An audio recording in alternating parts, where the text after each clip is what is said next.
Unit 1 है और इसमें है form of verb. Form of verb से रिलेटेड हम कुछ मोस्ट इंपॉर्टेंट पॉइंट्स रिवाइज करते हैं। फॉर्म्स ऑफ वर्ब, सबसे पहले फर्स्ट फॉर्म ऑफ वर्ब का यूसेज इस्तेमाल देखेंगे। इसके लिए पहला फॉर्मूला है रेस्क्यू 1122। रेस्क्यू 1122 एक ऐसा रूल है जो कि वुड रादर के साथ अप्लाई होगा। वुड रादर आता है तरजीह देने के लिए, राइट? तो वुड रादर के साथ वर्ब की फर्स्ट फॉर्म भी आ सकती है और वुड रादर के साथ वर्ब की सेकंड फॉर्म भी आ सकती है। तो अब ये एक ऐसा मॉडल वर्ब है जिसके साथ दोनों ऑप्शंस हैं, फर्स्ट फॉर्म भी और सेकंड फॉर्म भी। अदरवाइज जितने भी हैं, can, could, should, would, may, might, must, उन सब के साथ वर्ब की फर्स्ट फॉर्म आती है। तो यहाँ पर रेस्क्यू 1122 का फॉर्मूला ये है कि अगर वुड रादर के साथ एक सब्जेक्ट है तो पहली फॉर्म, वुड रादर के साथ दो सब्जेक्ट हैं तो दूसरी फॉर्म। मैं एक्सप्लेन करता हूँ। एग्जाम्पल है I would rather drive the car. Would rather से पहले आई एक सब्जेक्ट है, इसलिए वुड रादर के बाद ड्राइव वर्ब की फर्स्ट फॉर्म यूज़ की है। इसी तरीके से आई वुड रादर यू। अब वुड रादर के लेफ्ट पे आई है, ब्लू से मैंने लिखा, और वुड रादर के बाद यू है, ये भी ब्लू से लिखा। ये दोनों सब्जेक्ट हैं। वुड रादर के लेफ्ट राइट अगर दो सब्जेक्ट हैं तो दूसरी फॉर्म ड्रोव यूज़ की है, drove the car. I would rather you drove the car. ये है फार्मूला रेस्क्यू 1122 का।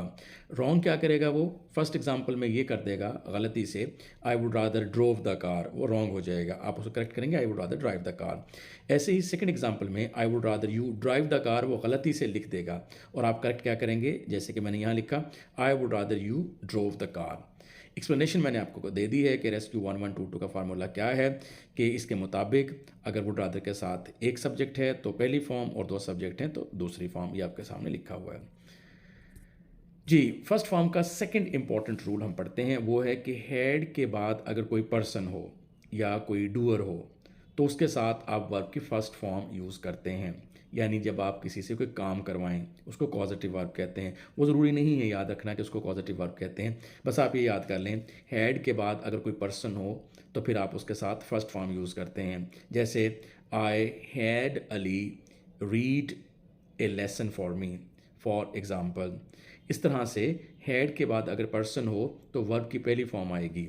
और ऐसे ही मेक के बाद पर्सन हो, for example I make Ali read A lesson for example. तो आप हैड और मेक के बाद जब कोई पर्सन हो या डूअर हो तो आप पहली फॉर्म यूज़ करते हैं। एग्जाम्पल देखिए, I had Aamir Taj type this page. To type this page कहेंगे तो रॉन्ग हो जाएगा क्योंकि हैड के बाद आमिर ताज एक पर्सन का नाम है। इसी तरीके से शान मेड शाहिद लाफ, अगर आप टू लाफ लिखेंगे तो रॉन्ग हो जाएगा। तो साबित ये हुआ कि जहाँ पर वर्ब की पहली फॉर्म होगी वहाँ पर वो गलती से to plus first form use कर देगा, that will be a mistake. लेकिन याद रखिएगा इसका मतलब ये हरगिज़ नहीं है कि टू प्लस फर्स्ट फॉर्म कभी भी नहीं आएगी। अगर यही वाला गेट गॉट गॉट आ जाए हेड की जगह पर तो I got Aamir Taj to type this page आएगा, अब टाइप नहीं आएगा। तो मैं इसको रिवाइज करता हूँ। हेड के साथ अगर आमिर ताज है तो फिर आप टाइप कहेंगे, और गॉट के साथ अगर आमिर ताज पर्सन है तो टू टाइप करेंगे, ठीक है। इसी तरीके से Shahid was made to laugh. अब वॉज मेड टू लाफ जो है ये पैसिव वॉइस है। एक्टिव वॉइस क्या था? Shaan made Shahid laugh. Active voice में मेक, मेड, मेड के बाद अगर कोई पर्सन आया तो आपने वर्ब की फर्स्ट फॉर्म यूज़ की। लेकिन पैसिव वॉइस में शाहिद वॉज मेड तो फिर आपने to plus first form use की, यहाँ पर आपने लाफ नहीं यूज़ किया। तो ये आपके पास सेकंड यूज़ हुआ। Third use first form of verb का ये है कि मॉडल वर्ब्स के बाद। मॉडल वर्ब्स होते क्या हैं, इनमें से कुछ इंपॉर्टेंट मॉडल वर्ब बता रहा हूँ मैं आपको। Had better, need, dare, use to और नीड नॉट। इसके अलावा कैन, कुड, शुड, वुड, इन सब के साथ वर्ब की पहली फॉर्म यूज़ होती है। याद रखिएगा ना एस और ई एस का इजाफा होगा, ना ही वर्ब की पहली फॉर्म से टू इस्तेमाल होगा। एग्जाम्पल देखें, आई had better learn these rules. बेहतर है मैं ये रूल्स याद कर लूँ। लर्नड नहीं आएगा कभी आप कहीं हैड के साथ। हैड अकेला हो ना, I had learned these rules, फिर ठीक है। लेकिन हैड जब भी बेटर के साथ आएगा तो सिर्फ और सिर्फ फर्स्ट फॉर्म यूज़ होगी। अच्छा, I had better to learn भी नहीं होगा, राइट। इस तरह से एक और एग्जांपल देखते हैं। You need not. You need not का मतलब है शुड नॉट। तो शुड नॉट भी मॉडल वर्ब है और नीड नॉट भी मॉडल वर्ब है। तो वरी आएगा, टू वरी नहीं आएगा, वरीड नहीं आएगा। You need not worry, to worry करेंगे तो रॉन्ग हो जाएगा। ऐसे ही to give one some idea of rabies horrors, rabies एक बीमारी का नाम है, इसके जो वहशत है इसका एक अंदाज़ा देने के लिए वन नीड ओनली। अब नीड यहाँ पर मॉडल वर्ब है, शुड भी आ सकता है, वन शुड। तो आगे क्या आएगा, वन नीड ओनली रीड सच डिस्क्रिप्शन आएगा, नीड्स नहीं आएगा। ठीक है, one need only, one needs only नहीं आएगा। ठीक है, क्यों कि नीड जो है यहाँ पर मॉडल वर्ब है। आप कहेंगे सर ये हमें कैसे पता लगेगा मॉडल वर्ब है, यहाँ पर नीड्स क्यों नहीं आएगा, वन तो सिंगुलर है। तो देखो ब्रैकेट के बाद लिखा हो रीड, अगर होता ना टू रीड, फिर आप कहते हैं वन नीड्स टू रीड, जिस तरह आप कहते हैं आई नीड टू रीड। तो इसलिए यहाँ पर नीड यहाँ पर मॉडल वर्ब है, क्योंकि आगे सिर्फ रीड है। तो ये पास्ट पेपर का क्वेश्चन है, एमडी कैट 2022 में आया था। फर्स्ट फॉर्म का फोर्थ यूसेज है विद सब्जंक्टिव। सब्जंक्टिव्स क्या होते हैं, इनमें कोई सजेस्शन होती है, यानी सेंटेंस की बनावट यूँ होगी, he suggested that, he advised that, he demanded that. या एडजेक्टिव के साथ ऐसे होगा, it is important that, it is essential that. ऐसे दैट वाले जुमलों में आपने तमाम तरह के सब्जेक्ट के साथ, चाहे ही हो, शी हो, इट हो, वर्ब की पहली फॉर्म यूज़ करनी है, उसके साथ एस या ई एस का इजाफा नहीं करना। मैं रीड करता हूँ, विद सब्जेक्टिव यानी सजेस्टेड दैट वगैरह के साथ first form is used with और विदाउट शुड, यानी चाहे आप शुड लगाएं या ना लगाएं, लेकिन एस और ई एस का इजाफा किसी भी सूरत में नहीं होगा। एग्जाम्पल देखिए, the doctor suggested that the patient should not smoke, should लगा हुआ है तब भी ठीक है, और the doctor suggested that the patient not smoke, ये तब भी ठीक है। इसी तरीके से the teacher suggested that the student should be serious in studies. अब बी वर्ब की पहली फॉर्म है, शुड लगा हुआ है तब भी ठीक है, अगर शुड ना लगा हो तो फिर क्या होगा, the teacher suggested that the students be serious. आप ये नहीं कहेंगे कि आर नॉट बी सीरियस, ठीक है, the teacher suggested that the students be serious in studies. तो असल में क्या है, be should be serious, right. तो इस तरह से second form of verb, usually past tense is always followed by past tense. आमतौर पे ऐसा होता है, जुमले का अगर एक हिस्सा पास्ट में आ जाए तो दूसरा हिस्सा लाजमी तौर पर पास्ट में ही आता है। फॉर एग्जांपल, पास्ट फॉर्म यानी सेकंड फॉर्म की निशानियां क्या हैं, markers of past tense. Ago, for example, his father died 5 years ago.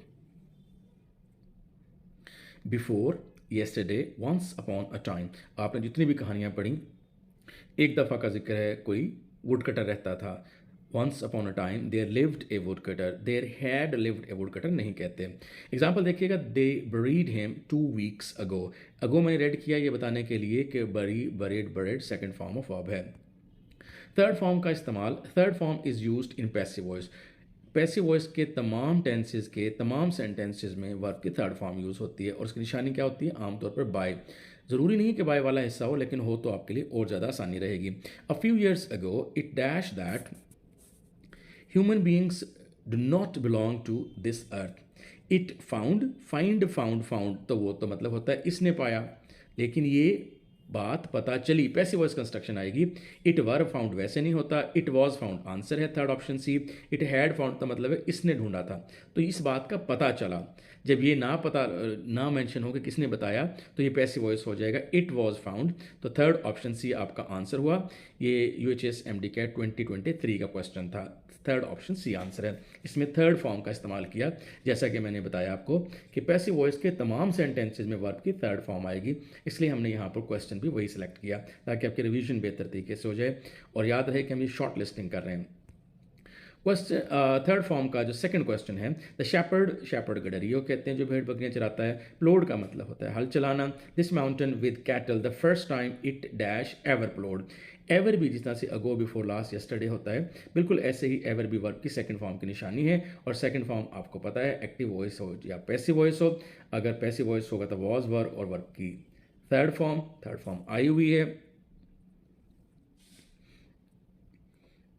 A option was, B was been, C had ever plowed, D had been. तो answer क्या हुआ जी आपका, इट वॉज एवर प्लोड, क्योंकि एवर जो है निशानी है ये पास्ट इंडेफिनिट टेंस की, और पास्ट इंडेफिनिट एक्टिव वॉइस में सेकंड फॉर्म, और पैसिव वॉइस है इसलिए यहाँ पर थर्ड फॉर्म आएगा। तो आप कहेंगे सर ये प्लो, प्लोड, प्लोड सेकंड फॉर्म भी यही होती है, थर्ड फॉर्म भी यही होती है, तो फ़र्क कैसे पता लगेगा?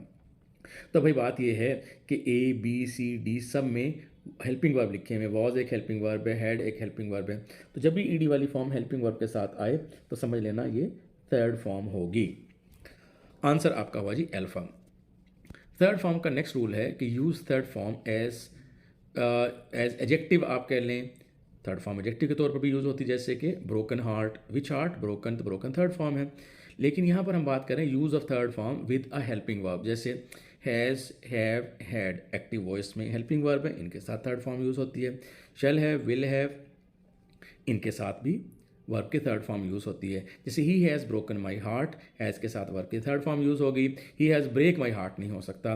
हैड के बाद अगर गॉट आ जाए, हैड आ जाए या गॉट आ जाए, उसके बाद किसी चीज़ का नाम आ जाए, जैसे पॉजिटिव वर्ब कहते थे, जैसे मैंने अपना घर पेंट करवा लिया, तो I had my house painted, ये भी ठीक है।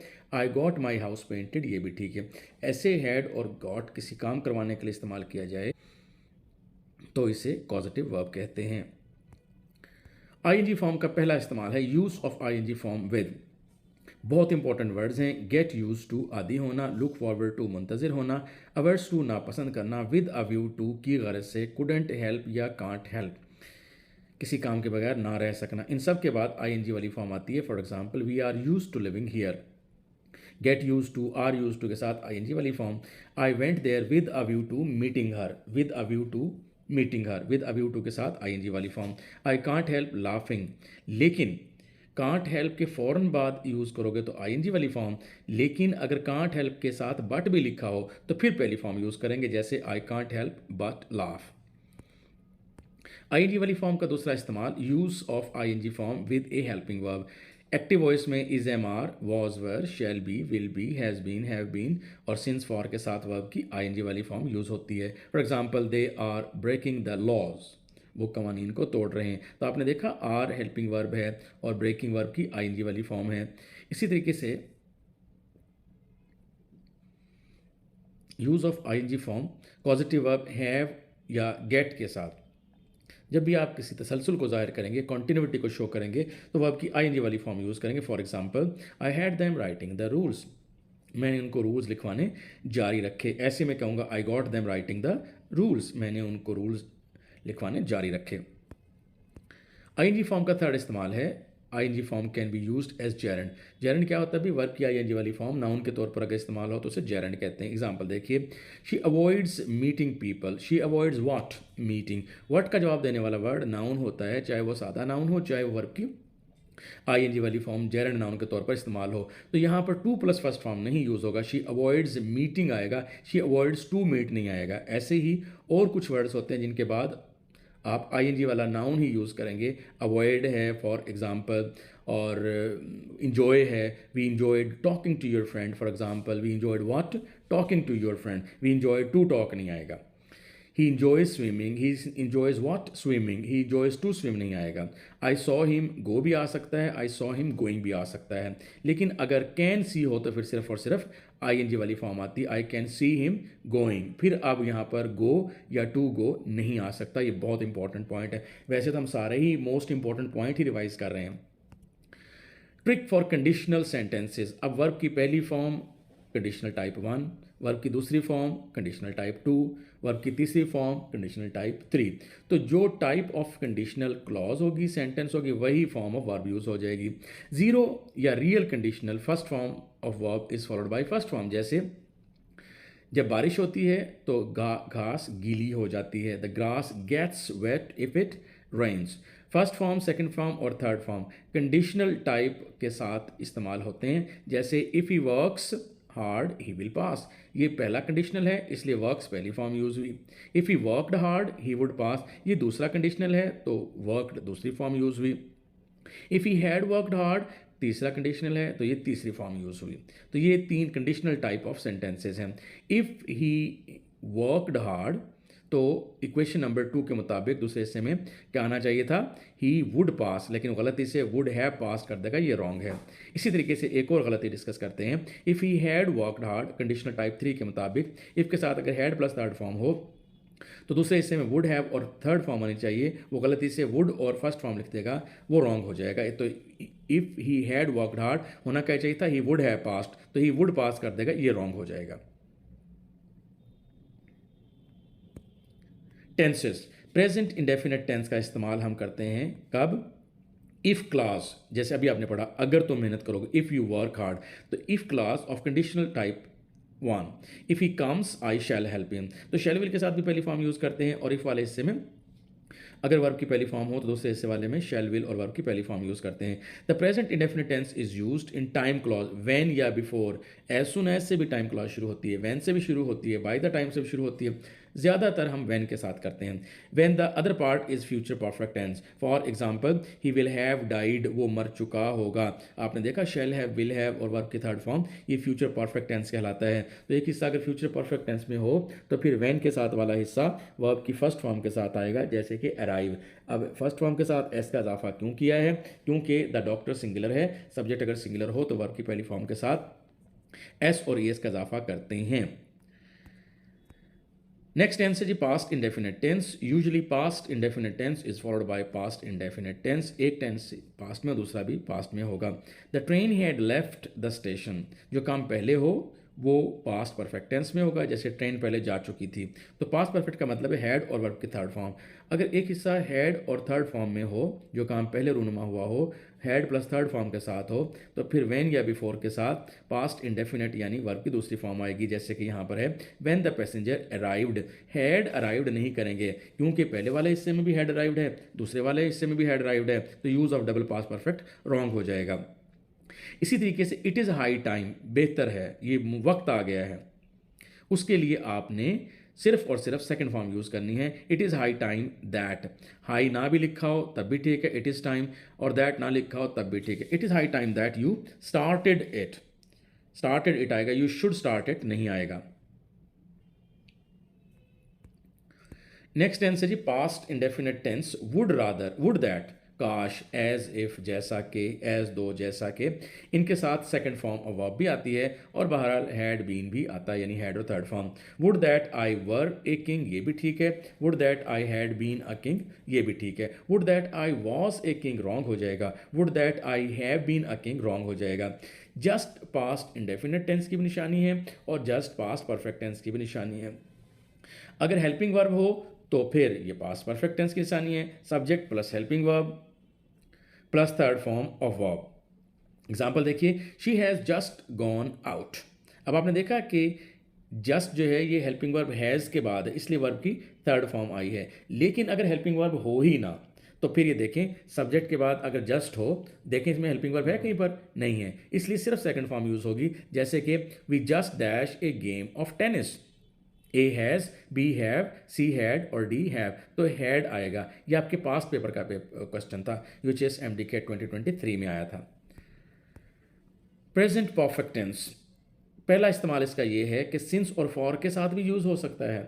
आमतौर पे हमने सिंस और फॉर का इस्तेमाल परफेक्ट कॉन्टिन्यूस टेंस में यूज़ किया है, जैसे कि I have been teaching tenses since the start of my career, तो आपने देखा कि टीचिंग आ गया। लेकिन ये बगैर सिंस और ये आईएनजी वाले फॉर्म के भी टेंसेज में परफेक्ट में आ सकता है, जैसे I have not seen him since long, for example we have discussed these points since we started our lecture, for example with expression it is the first time, ये पहली मरतबा, it is the second time, it is the last time, ये आ जाए तो समझ लेना present perfect tense है। प्रेजेंट परफेक्ट टेंस का मतलब है हैज़, हैव, हेल्पिंग वर्ब और वर्ब की third form, he she it के साथ हैज़ आएगा और आई वी यू दे के साथ हैव आएगा। For example it is the first time I have done this task.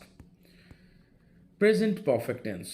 The town dash its appearance completely since 1980 is changing, changed, has changed or changes. तो आप क्या कहेंगे, has changed its appearance। तो ये Shaheed Zulfikar Ali Bhutto medical university में 2023 में आया था। प्रेजेंट परफेक्ट कॉन्टिन्यूस टेंस यानी सिंस और फॉर वाला जो था, हैज़ बीन, हैव बीन और वर्ब की आईएनजी वाली form. I dash English for 5 years, study A, am studying 2, have been studying C और स्टडीज डी। तो आंसर क्या हुआ जी आपका, I have been studying English for 5 years। ये national university of medical science nums में 2023 में आया था ये प्रेजेंट परफेक्ट कॉन्टिन्यूस टेंस का सेंटेंस, यानी हैज़ बीन, हैव बीन और वर्ब की आईएनजी वाली फॉर्म और सिंस और फॉर का इस्तेमाल। Present perfect continuous, engineers dash working on the new project for last 3 years। अच्छा भाई एक बात सुने, सिंस का मतलब होता है किसी काम का शुरू का वक्त। आप कहते हैं कि मैं सुबह से पढ़ रहा हूँ, तो सुबह स्टार्टिंग टाइम है, आई have been studying since morning. और टोटल टाइम जो होगा आप कहते हैं 5 घंटों से मैं पढ़ रहा हूँ, तो फिर फॉर आ जाएगा, I have been studying for 5 hours।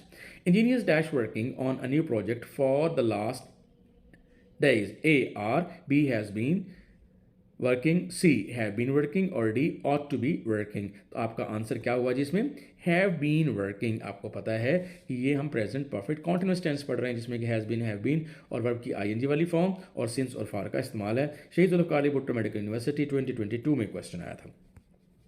अब कुछ मिसलेनियस किस्म के टेंसेस पढ़ते हैं। मिसलेनियस की स्पेलिंग याद कर लीजिएगा, बाज़ औक़ात पेपर में स्पेलिंग भी आ जाती है, MISCELLANEOUS। अब आई वॉज स्लीपिंग, ये पास्ट कॉन्टिन्यूस है, इसके साथ पास्ट इंडेफिनिट भी आ सकता है, व्हेन अली केम, क्योंकि इससे पहले हम पढ़ के आ चुके हैं कि एक हिस्सा पास्ट परफेक्ट में होता था, the patient had died when the doctor केम। तो अब ज़रूरी नहीं है कि वो ऐसे ही हो, तो ऐसे भी आ सकता है कि अली का आना जो है शॉर्टर एक्शन है और आई वॉज स्लीपिंग ये लॉन्गर एक्शन है। I have known him since long, ये मैं बात बता चुका हूँ, सिंस और फॉर के लिए लाजमी नहीं है कि कॉन्टिन्यूस परफेक्ट कॉन्टिन्यूस टेंस ही आए, खाली परफेक्ट भी आ सकता है। बहुत इंपॉर्टेंट क्वेश्चन है। The president addresses the nation tomorrow, ये भी ठीक है। The president will address the nation tomorrow, ये भी ठीक है। President is going to address the nation tomorrow, ये भी ठीक है। ये तीनों के तीनों ठीक है। अच्छा जी, इसके बाद आपके पास नेक्स्ट है जी miscellaneous mistakes, rule for future tense. Future tense is not usually used in if, यानी अगर तुम मेहनत करोगे तो पास हो जाओगे। उर्दू में लगता है कि अगर तुम मेहनत करोगे, if you will work hard, ये रॉन्ग हो जाएगा, if you work hard you will pass. Time clause is never in future. For example, the patient had died when the doctor will arrive नहीं हो सकता। The patient will have died when the doctor will arrive नहीं हो सकता। जैसे if वाला हिस्सा शैल will would के साथ नहीं आ सकता, ऐसे ही व्हेन वाला हिस्सा भी शैल विल वुड के साथ आमतौर पर नहीं आता। एग्जाम्पल देखिएगा, if you will push the button someone will die, wrong. If you push the button someone will die, ठीक। टैग क्वेश्चन, टैग कहते हैं साथ लगा देना, जैसे किसी लफ्ज़ को किसी जुमले के साथ जोड़ देना, कहेंगे ये टैग कर दिया आपने। जिस तरह से आप कोई सामान लेकर जा रहे हैं एयरपोर्ट पर, आपका जो ट्रॉली होती है उसके ऊपर एक छोटा सा वो स्टिकर लगा देते हैं, कहते हैं ये टैग लग गया जी मेरे सामान पे। ऐसे ही Norma looked at Arthur, Norma ने आर्थर की तरफ देखा, पूरा जुमला है। अब इसके साथ अगर एक छोटा जुमला लफ्ज़ लगा देंगे ना तो वो टैग हो जाएगा, वो खाली टैग होगा, Norma looked at Arthur comma smiling. तो ये स्माइलिंग जो है ना आपको इसके साथ क्या कर दिया, अटैच कर दिया, टैग कर दिया। तो यहाँ पर है अगर सवाल कोई अटैच कर देंगे तो वो टैग क्वेश्चन कहलाएगा। The subject of question tag is always a pronoun, never a noun. ये बहुत इंपॉर्टेंट बात है। जैसे अगर सवाल सेंटेंस यूँ हो, Ali is our teacher, isn't he, ये ठीक है। आप ऐसे नहीं कह सकते Ali is our teacher isn't Ali, तो टैग क्वेश्चन में नाउन नहीं आएगा, प्रोनाउन ही आएगा। ये बहुत इंपॉर्टेंट पॉइंट है। If the statement is positive, जैसे अली इज़ आवर टीचर, अगर ये पॉजिटिव है तो टैग क्वेश्चन नेगेटिव आएगा, जैसे आपने देखा इजेंट ही। और अगर स्टेटमेंट ही नेगेटिव हो, जैसे अगर यूँ होता Ali is not our teacher, तो फिर टैग क्वेश्चन क्या आता है, पॉजिटिव आता है, इज़ ही ऐसे आना था। जैसे the statement can not be in interrogative, यानी आप ये नहीं कह सकते is Ali our teacher comma isn't he, ऐसे नहीं कह सकते। यू टीच इंग्लिश, है ना, टैग क्वेश्चन का मतलब तो है ना, तो टीच पॉजिटिव है तो आपने कह दिया डोंट यू। अगर स्टेटमेंट नेगेटिव हो, यू डोंट टीच इंग्लिश, तो फिर आप क्या कहेंगे, डू यू। रॉन्ग क्या होगा, पहला हिस्सा सवालिया नहीं हो सकता, are you the new teacher, are you, ये रॉन्ग हो जाएगा। Somebody has called, hasn't he, somebody के साथ ही आप यूज करेंगे, hasn't he। open the door, will you, क्या आप खोलेंगे। let's go for a walk, shall we not नहीं आएगा। इसको ऐसे याद कर लें, ये इनफॉर्मल होता है, आमतौर पे नहीं आता एग्जाम में, लेकिन आपको एक बहुत ज़रूरी बात के तौर पर करवा दिया। Grammar of verb, some important irregular verb. Irregular verb वो होते हैं जिनकी सेकंड और थर्ड फॉर्म ईडी से नहीं बनती, हैंग, हंग, हंग और हैंगिंग। जैसे किसी तस्वीर का लटकाना, दे हंग अ picture. Lie, lay, lain, lying, जैसे the package was lying by the front door. आप लाइड तो वो तो झूठ बोलना हो जाएगा, स्विम, स्वैम, स्वम और स्विमिंग। स्विम, स्विम्ड, स्विम्ड नहीं होगा। स्विंग, स्विंग्ड, स्विंग्ड नहीं होगा। स्विंग, स्वंग, स्वंग और स्विंगिंग। क्लिंग, चिमटना। क्लिंग्ड, क्लिंग्ड नहीं होगा। Cling, Klang, Klang. सीक, हासिल करना। सीक, सीक्ड, सीक्ड नहीं होगा। सीक, सॉट, सॉट होगा। अब कुछ वर्ब ऐसे होते हैं जो हमेशा ट्रांजिटिवली यूज़ होते हैं, यानी उनके बाद लाजमी तौर पे कोई ना कोई नाउन या प्रोनाउन आना चाहिए। दूसरे लफ्ज़ों में कुछ लफ्ज़ ऐसे होते हैं, कुछ वर्ब ऐसे होते हैं जिनके बाद एक्टिव वॉइस में प्रेपोजिशन नहीं आता, जैसे बोरो है, एम्फेसाइज है, डिस्कस है, रेज है, टोल्ड है। अब इनके साथ में एक एग्जांपल देता हूँ, देखें। He emphasized on the importance of time, उसने वक्त की अहमियत पर। उर्दू में तो पर है, लेकिन इंग्लिश में आप ऑन नहीं करेंगे, क्योंकि एम्फेसाइज एक ऐसा वर्ब है जिसके साथ आप प्रेपोजिशन यूज़ नहीं करते। ये अपने फ़ौरन बाद ऑब्जेक्ट लेगा, यानी कोई नाउन या प्रोनाउन लेगा। अगर किसी वर्ब के बाद प्रेपोजिशन आ जाए तो वो इंट्रांजिटिव बन जाता है और उसका पैसिव वॉइस में नहीं बनता। जैसे ही गोज़ के बाद फ़ौरन प्रेपोजिशन लगाऊं, to, he goes to school, इसलिए तो इसका पैसिव वॉइस नहीं बनता। इसलिए गोज़ जो है ये इंट्रांजिटिव वर्ब है हमेशा के लिए। He emphasize the importance of time, ये ठीक था। रिफ्लेक्सिव वर्ब, ऐसे वर्ब किसे कहते हैं? काम को। काम करने वाले क्या कहते हैं? सब्जेक्ट। जिस पर काम हो उसको क्या कहते हैं? ऑब्जेक्ट। अगर किसी काम के करने वाला और जिस बंदे पर काम किया जाए वो एक ही बंदा हो, जैसे आप अपने आप को थप्पड़ मारना शुरू कर दें, थप्पड़ मारने वाले भी आप हैं, सब्जेक्ट भी आप हैं, जिनको मार रहे हैं वो भी अपने आप को मार रहे हैं, ऑब्जेक्ट भी आप ही हैं, और थप्पड़ मारना ये एक्शन है। तो आप ऐसे केसेस में जो वर्ब होगा उसको रिफ्लेक्सिव वर्ब कहेंगे, और उसके बाद जो प्रोनाउन आएगा, my self, our self, your self, इनको रिफ्लेक्सिव प्रोनाउन कहेंगे। तो verbs followed by reflexive pronoun वो हैं प्राइड, जैसे I pride my self. Content, he contented himself belonging to a noble family. Bury, avail, avenge, absent, enjoy. ये bury नहीं है, busy है भाई, BURY नहीं है, बिजी है। ही बिजीड हिमसेल्फ, बरी नहीं है, बिजी। मैं दोबारा पढ़ता हूँ, प्राइड, कंटेंट और बिजी, BUSY। तो इनके बाद he busied himself, Mr Chips busied himself writing directory for Brookfield. Example देखिए, he prides himself on securing first position. They enjoyed themselves at the party. हाँ, आपने ये देखना है, दे इंजॉयड ए मूवी अगर हो तो फिर देमसेल्व्स नहीं आएगा। Verbs used as intransitive verbs only, यानी come, go, fall, die, sleep, lie, etc. इनके बाद नाउन नहीं आ सकता, प्रोनाउन नहीं आ सकता, यानी कि ऑब्जेक्ट नहीं आ सकता। इनके बाद प्रेपोजिशन आ सकता है। एग्जांपल देखिए, the package was lying, LYING, LAYING, laying तो जब आता, जब कोई बाय के बजाय नाउन होता, तो बाय तो प्रेपोजिशन है, तो आप कहेंगे the package was lying by the front door. Transitive verbs, mono simple transitive verb, ऐसा वर्ब जिसके बाद एक ऑब्जेक्ट हो। The driver stopped the train, कैसे पता लगेगा ऑब्जेक्ट है? इससे पैसिव वॉइस बना के देखो, लास्ट वाले वर्ड से, द ट्रेन से। अगर पैसिव वॉइस बन गया समझ लेना द ट्रेन ऑब्जेक्ट है। The train was stopped by the driver, बिल्कुल ठीक है। तो फिर ऐसा वर्ब क्या होगा? ट्रांजिटिव होगा, क्योंकि सिर्फ ट्रांजिटिव वर्ब के ही तो पैसिव वॉइस बनते हैं। Ditransitive. अगर एक वर्ब के बाद दो वर्ड आ जाएं और दोनों के दोनों वर्ड से पैसिव वॉइस बन रहा हो तो उसको आप डाई ट्रांजिटिव कहेंगे। He gave Ali a gift, पहले आप अली से पैसिव वॉइस बनाएं, Ali was given a gift, बन गया, इसका मतलब ये ऑब्जेक्ट है। अब ए गिफ्ट से पैसिव वॉइस बनाएं, a gift was given to Ali, इससे बन गया, इसका मतलब ये दोनों ऑब्जेक्ट हैं। और गेव एक ऐसा वर्ब है जिसके बाद दो ऑब्जेक्ट आ गए, तो आप इसको क्या कहेंगे? कॉम्प्लेक्स ट्रांजिट, इसको आप कहेंगे डाई ट्रांजिटिव कहेंगे। तीसरा पॉइंट है आपका कॉम्प्लेक्स ट्रांजिटिव। अगर दो वर्ड आ जाएं, जैसे आपके पास है अली मेड ग्रामर ईजी। अब मेड के बाद, मेड एक वर्ब है, इसके बाद एक वर्ड है ग्रामर और एक है ईजी। ग्रामर से पैसिव वॉइस बनाएं, grammar was made easy by Ali, बिल्कुल ठीक है, इसका मतलब ग्रामर ऑब्जेक्ट है। अच्छा, ईजी से बनाएं, ईजी वॉज मेड, नहीं बना। तो ऐसा वर्ब जिस तरह की ये मेड यहाँ पर है, इसके बाद अगर दो वर्ड आ जाएं, उनमें से एक से पैसिव वॉइस बन जाए और एक से ना बने। चूंकि एक से पैसिव वॉइस बन रहा है तो वो ऑब्जेक्ट तो है, लेकिन दूसरे से नहीं बन रहा, तो आप ऐसे वर्ब को कहेंगे complex transitive. Ali made grammar easy, तो यहाँ पर मेड जो है ये कैसा वर्ब हुआ? कॉम्प्लेक्स ट्रांजिटिव वर्ब हुआ। इन्फिनेटिव कहते हैं टू प्लस फर्स्ट फॉर्म को, और जेरेंट कहते हैं वर्ब की आईएनजी वाली फॉर्म को। Infinitive to plus first form को कहते हैं और ये जवाब देता है वाई का। जैसे एग्जांपल मैं दूं, ही स्टॉप्ड, वो रुक गया। क्यों रुक गया जी? सिगरेट पीने के लिए। ही स्टॉप्ड, वाई, क्यों? टू स्मोक, तो टू स्मोक क्या हुआ? इन्फिनेटिव। जेरेंट क्या होता है जी? जेरेंट क्या होगा? वर्ब की आईएनजी वाली फॉर्म, नाउन के तौर पर यूज हो तो जेरेंट। जिस तरह से इन्फिनेटिव वाई का जवाब देता है, ऐसे ही जेरेंट किसका जवाब देगा जी? व्हाट का। फॉर एग्जाम्पल ही स्टॉप्ड, वो रुक गया, उसने छोड़ दिया। ही स्टॉप्ड, उसने तर्क कर दिया क्या, व्हाट।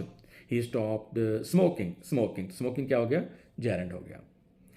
वजी avoids, avoids to smoke wrong है, अवॉइड स्मोकिंग ठीक है। Avoid what, smoking. Avoid enjoy, आपको पता है इनके बाद जेरेंड आता है।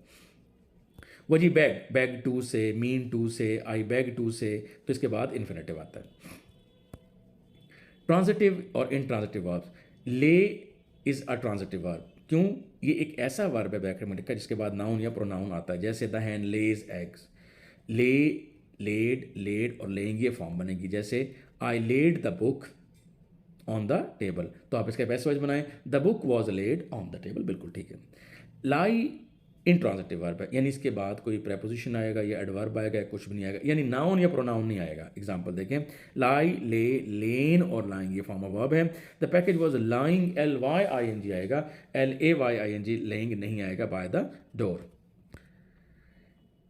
Unit 2, clause, conjunction and sentence. Clause, dependent noun clause. I know, अपने आप से सवाल करें, आई नो व्हाट, व्हाट का जवाब देने वाली क्लॉज नाउन क्लॉज होती है। तो ये दैट यू विल पास, ये नाउन क्लॉज है। और दुनिया की तमाम नाउन क्लॉजेज डिपेंडेंट क्लॉजेज होती हैं, ठीक है, कभी भी इंडिपेंडेंट नहीं होगी। I know what, that you will pass, ऐसे। डिपेंडेंट एडजेक्टिव क्लॉज, दुनिया की तमाम एडजेक्टिव क्लॉज डिपेंडेंट क्लॉज होती हैं। जैसे व्हाट का जवाब देने वाली नाउन क्लॉज होती हैं, ऐसे ही विच का जवाब देने वाली तमाम क्लॉजेज एडजेक्टिव क्लॉज होंगी। एग्जांपल देखें, I like the book, book क्या है, नाउन, नाउन के मीनिंग में ऐड करने वाला वर्ड क्या होगा, adjective. That you gave me, I like the book, which book, that you gave me, तो ये एडजेक्टिव क्लॉज हो गई। अब बाकी जितनी भी क्लॉजेज बच गई वो सारी की सारी एडवर्ब क्लॉजेज होंगी। You will pass when, under what condition, if you work hard. अभी क्लॉज क्या है, यू सब्जेक्ट है, वर्क वर्ब है। ऐसा जुमले का हिस्सा जिसमें कम से कम एक सब्जेक्ट और एक वर्ब हो उसको क्लॉज कहते हैं। तो ये आपको डिपेंडेंट क्लॉज की 3 टाइप हो गई, नाउन क्लॉज, एडजेक्टिव क्लॉज और एडवर्ब क्लॉज। एडजेक्टिव क्लॉज को रिलेटिव क्लॉज भी कहते हैं। इसकी 2 टाइप होंगी, अगर हु, विच और दैट से पहले कॉमा लगा हो तो उसे नॉन एसेंशियल क्लॉज कह देंगे, हु, विच और दैट से पहले कॉमा ना लगा हो तो उसे नॉन एसेंशियल क्लॉज, एसेंशियल कह देंगे, कॉमा लगा हो तो नॉन एसेंशियल और कॉमा ना लगा हो तो एसेंशियल क्लॉज कह देंगे। Phrase, Ali has liked Warisha's work, Ali क्या है, नाउन, तो नाउन फ्रेज। हैज़ लाइक्ड क्या है, वर्ब, तो वर्ब फ्रेज। वरीशास वर्क, ये जेनेटिव या पोजेसिव हो गया। Taking his bag, he went to school, अभी आईएनजी वाली फॉर्म पार्टिसिपल फ्रेज कहलाएगी। To plus first form infinitive कहलाएगी। To err is human. और आई एम वेरी हैप्पी ये क्या हो गया, एडजेक्टिव फ्रेज हो गया। He played how very nicely, how का जवाब देने वाला वर्ड एडवर्ब हो गया, तो ये एडवर्ब फ्रेज हो गई। In the match preposition phrase हो गई। इनके नाम हैं, अभी इनको क्वेश्चन आया नहीं लेकिन आ जाए तो आप पहचान लीजिएगा। टॉपिक कंप्लीट हो गया आपका। सेंटेंस, बनावट के एतबार से और फंक्शन के एतबार से। फंक्शन के एतबार से जुमले की एक टाइप होती है डिक्लैरेटिव, जैसे मैंने आपको टेंसेस पढ़ा दिए हैं, ये एक ऐलान कर दिया, इसको डिक्लैरेटिव सेंटेंस कहेंगे। और इसको मैं असर्टिव जुमला भी कह दूंगा, इसको मैं अफर्मेटिव भी कह दूंगा। अगर मैं किसी चीज़ का इनकार करूं कि मैंने टेंसेस नहीं पढ़ाए हैं तो ये नेगेटिव हो जाएगा, लेकिन ये डिक्लैरेटिव की ही एक टाइप होगी। बेसिक वर्ड डिक्लैरेटिव है। डिक्लैरेटिव का मतलब है कोई बात कहना, कोई बात बताना, कोई इन्फॉर्मेशन देना। अगर इन्फॉर्मेशन हाँ में है तो उसे अफर्मेटिव, ये असर्टिव कहेंगे। अगर वो ना में है तो उसको नेगेटिव कह देंगे। पाकिस्तान वन द मैच, तो ये डिक्लैरेटिव है। Pakistan did not win the match, ये नेगेटिव होगा, रहेगा डिक्लैरेटिव की type. India has not one the match. Imperative, do से वर्ब की पहली फॉर्म से स्टार्ट हो जिसमें कोई हुक्म दिया जाए। ऑलवेज, काइंडली, लेट्स, इनसे शुरू होने वाले तमाम सेंटेंसेस इंपेरेटिव होते हैं। Do it immediately, please help me, never tell a lie, let's play football, ये सारे इंपेरेटिव हैं। तीसरी टाइप का सेंटेंस होगा इंट्रोगेटिव, जिस सेंटेंस के एंड पे सवाल निशान हो उसे इंट्रोगेटिव कहते हैं। Why are you happy today, जिस सेंटेंस के एंड पे साइन ऑफ एक्सक्लेमेशन हो उसको एक्सक्लेमेटरी कहेंगे। आर यू हैप्पी टुडे, जिस तरह से what a nice man he is. तो सवालिया जुमला और एक्सक्लेमेटरी बड़े आसान है, क्योंकि इनके एंड पर सवालिया निशान देखकर आप कह देंगे सवालिया जुमला है, और इसके एंड पर एक्सक्लेमेटरी मार्क देखकर कह देंगे ये एक्सक्लेमेटरी सेंटेंस है। How cold the night is exclamatory sentence है. Which type of sentence is it? Interrogative, declarative, exclamatory. ज़ाहिर सेंटेंस के एंड पर आप देखें तो एक्सक्लेमेटरी साइन है. तो ये कौन सा सेंटेंस हुआ जी? एक्सक्लेमेटरी हुआ. शेजुल ऑफ कार्डियोपुटर मेडिकल यूनिवर्सिटी में 2022 में क्वेश्चन आया था. आंसर आपका सी हो गया. स्ट्रक्चर बेस्ड, बनावट के एतबार से भाई बात यह है कि अगर एक जुमले में एक क्लॉज है, क्लॉज की पहचान ये कि जितने सब्जेक्ट उतनी क्लॉज. जैसे ही हैज़ कम, एक सब्जेक्ट है तो ये क्लॉज है. But I have not seen him, I दो हो गए तो दो हैं तो दो क्लॉज हो गई. तो स्ट्रक्चर के लिहाज से सिंपल सेंटेंस सिंगल क्लॉज वाला होगा. ही विल पास द एग्जाम, ये सिंपल सेंटेंस है. कंपाउंड सेंटेंस वो होगा जो ऐसे दो सेंटेंसेस जिनके दरमियान में फैन बॉयज़ का कोई भी कंजंक्शन आ जाए. फैन का मतलब एफ से मतलब फॉर, ए से मतलब एंड, एन से नॉर, बी से बट, ओ से और, वाई से येट और एस से सो. एग्जाम्पल देखें. She drank coffee comma but I at a sandwich. तो आपने देखा कि फैन बॉयज़ वाला बट आ गया है. तो ऐसे दो जुमले जिनके दरमियान में बट आ जाए तो वो टाइप ऑफ सेंटेंस कहलाएगा कंपाउंड. और वो जो कंजंक्शन दरमियान में आएगी फैन बॉयज़ वाले सारे कंजंक्शंस को कोऑर्डिनेटिंग कंजंक्शंस कहते हैं. बनावट के अतबार से जुमला होगा कंपाउंड. वो कंजंक्शन की जो टाइप होगी वो क्या होगी? टाइप होगी कोऑर्डिनेटिंग कंजंक्शन. और बेटा कोऑर्डिनेटिंग कंजंक्शन फैन बॉयज़ के लेफ्ट राइट पर जो क्लॉजेज होंगी वो दोनों की दोनों इंडिपेंडेंट होंगी.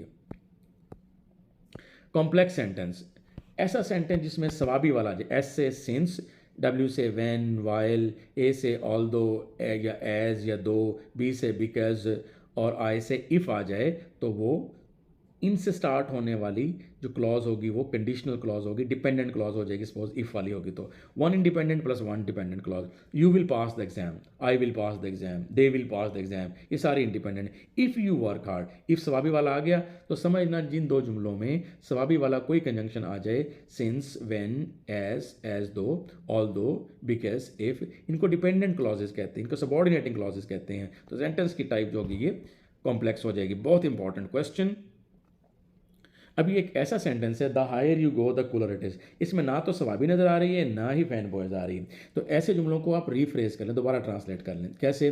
The higher you go the cooler it is. आप ऐसे करें, if you go higher it will be cooler, it will be cooler if you go higher. अब इफ़ आ गया तो अब आप कह देंगे कि ये कॉम्प्लेक्स सेंटेंस है.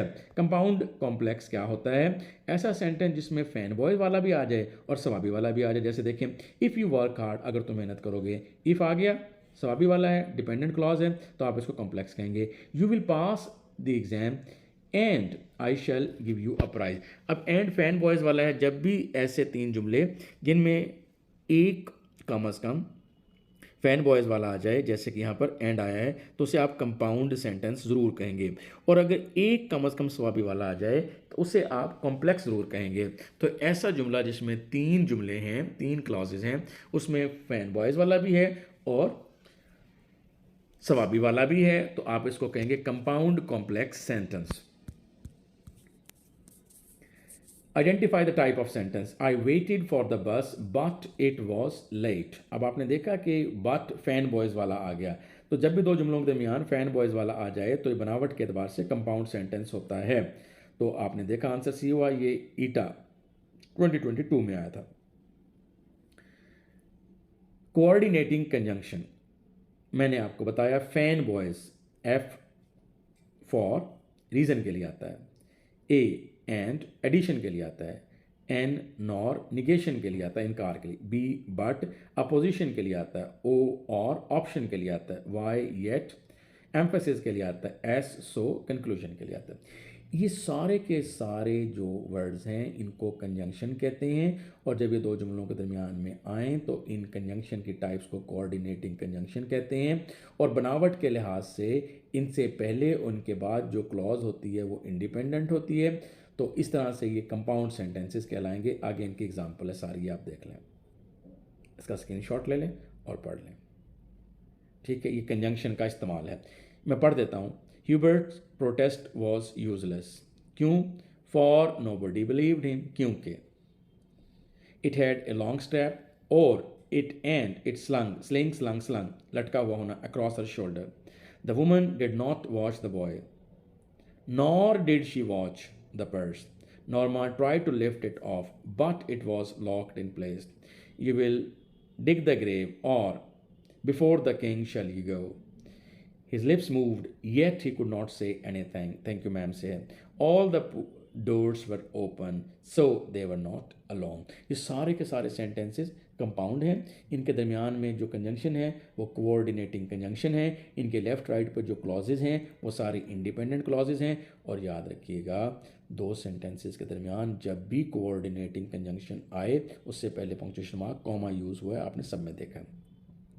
कंजंक्शन की दूसरी टाइप होती है सबऑर्डिनेटिंग कंजंक्शन, जिसको मैंने सवाबी कहा था. एस से सिंस, डब्ल्यू से व्हेन, वाइल भी हो सकता था, ए से ऑल्दो या दो हो सकता था, ए से एज भी हो सकता था रीज़न के लिए, बी से बिकॉज हो सकता है, और आई से इफ़ हो सकता है. एग्जाम्पल देखें, since germs are alive germs can be killed.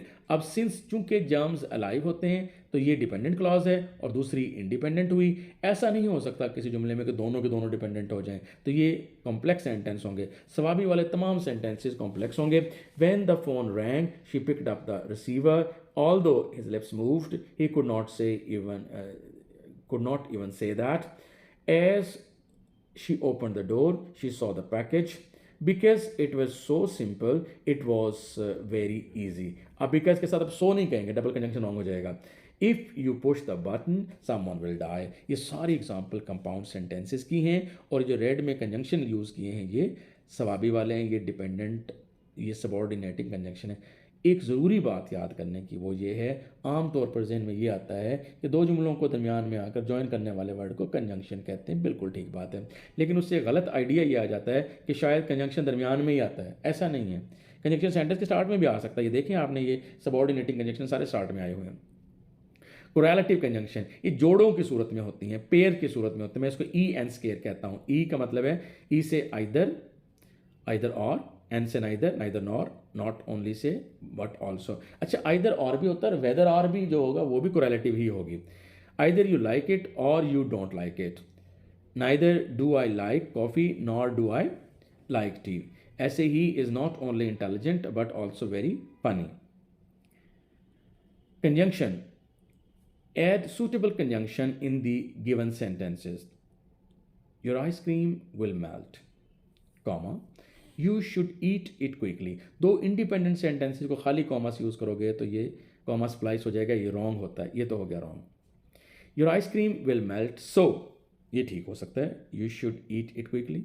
Your ice cream will melt, however से पहले सेमीकोलन और however के बाद कॉलन कॉमा आना चाहिए. इसको कंजंक्टिव एडवर्ब कहते हैं. इसमें से नहीं लगाया, ये गलत हो गया. See, your ice cream will melt, so से पहले कॉमन लगाया इसलिए रॉन्ग हो गया. Your ice cream will melt, comma, however. अब कॉमा नहीं, however दो कंप्लीट जुमलों के दरमियान में अगर आएगा तो कंजंक्टिव एडवर्ब के तौर पर आएगा, और इसका फैशन ये होगा पंक्चुएट करने का कि हावेवर से पहले सेमीकोलन और हावेवर के बाद कॉमा आना चाहिए था. डी इसलिए रॉन्ग हो गया. तो ये ईटा 2023 में आया था. आपका आंसर हो गया first option A.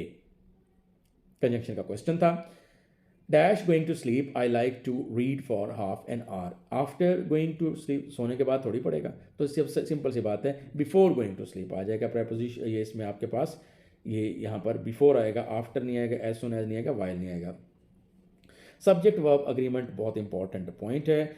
Some subjects are always singular. तीन तो बात हैं, the number of, many a, the only one of, ये हमेशा सिंगुलर होते हैं. उनके बाद वर्ब और हेल्पिंग वर्ब भी सिंगुलर आते हैं. बस ये ही इसका कोर पॉइंट है, बाकी डिटेल होगी. Neither of, either of, each of, none of, और hair, my hair is long, my hair is short. The number of people, the number of students has decreased. Many a student has arrived. He is the only one of the students who has arrived. इन सब के बाद verb और helping verb singular आएंगे. Luggage, baggage, information, scenery, equipment, confusing S वाले जितने भी हैं, कौन से, innings, wages of sin, is, hell, are नहीं आएगा. ऐसे ही जनाब आपके पास नेम्स ऑफ सब्जेक्ट्स हैं, मैथमेटिक्स है, इस तरह से सिंगल फ्रेज, सिंगल क्लॉज और infinitive. To err is human, इस तरीके से smoking is not smoking, is injurious. इन सब के बाद सिंगुलर वर्ब और हेल्पिंग वर्ब आते हैं. एब्स्ट्रैक्ट नाउन जैसे ऑनेस्टी है, ऑनेस्टी इज़ होता है. मटेरियल नाउन जैसे गोल्ड इज़ होता है, राइट. अब कुछ ऐसे वर्ड्स होते हैं जिनके बाद हमेशा वर्ब और हेल्पिंग वर्ब प्लूरल आएंगे। उनमें है police, police has arrived, wrong, police have arrived. Poultry have, gentry अमीर तबके को कहते हैं। क्लर्जी मजहबी तबका होता है, ईसाइयत का। Clergy have, vermin have, cattle are, were, arms were, और number of people were, a variety of people were, a great many people were, many a person और a great many people. Paid noun जैसे glasses are, the poor are. Nominals, the rich are, the poor are, the injured are, the elderly people, असल में people होता है, people plural होता है. The rich असल में इसमें the rich people होता है. The best mean the best people होता है. The deaf mean the deaf people होता है. द डेड मतलब द डेड पीपल होता है. द ब्लाइंड का मतलब द ब्लाइंड पीपल होता है. इन सारे वर्ड्स को नॉमिनल कहते हैं. इनमें पीपल का वर्ड शामिल होता है, इसलिए वर्ब और हेल्पिंग वर्ब भी प्लूरल आना चाहिए था. अब कुछ वर्ड ऐसे होते हैं जिनके बाद वर्ब और हेल्पिंग वर्ब सिंगुलर भी आ सकता है, प्लूरल भी आ सकता है. उनमें है वाट बीनो, WAT वाट, BENO बीनो. वाट बीनोस क्या बनता है? W से विद, A से अलॉन्ग विद, T से टुगेदर विद, और B से बिसाइड्स, E से एक्सेप्ट, N से नॉट और O से ऑफ. इन दो जुमलों के दरमियान with, along with, together with, as well as, beside, except, of वगैरह आ जाए तो वर्ब एक बात कांस्टेंट होगी, एक वेरिएबल होगी. कांस्टेंट ये है कि इनसे पहले वाले वर्ड के अकॉर्डिंगली वर्ब और हेल्पिंग वर्ब आएगी. ये पक्की बात है, कांस्टेंट है. वेरिएबल क्या है? इनसे पहले वाला वर्ड सिंगुलर भी हो सकता है और प्लूरल भी हो सकता है. अब आप कहेंगे ये तो आपने पहले वाला बता दिया. मसलन the teacher with the students was absent, और the students with the teacher were absent.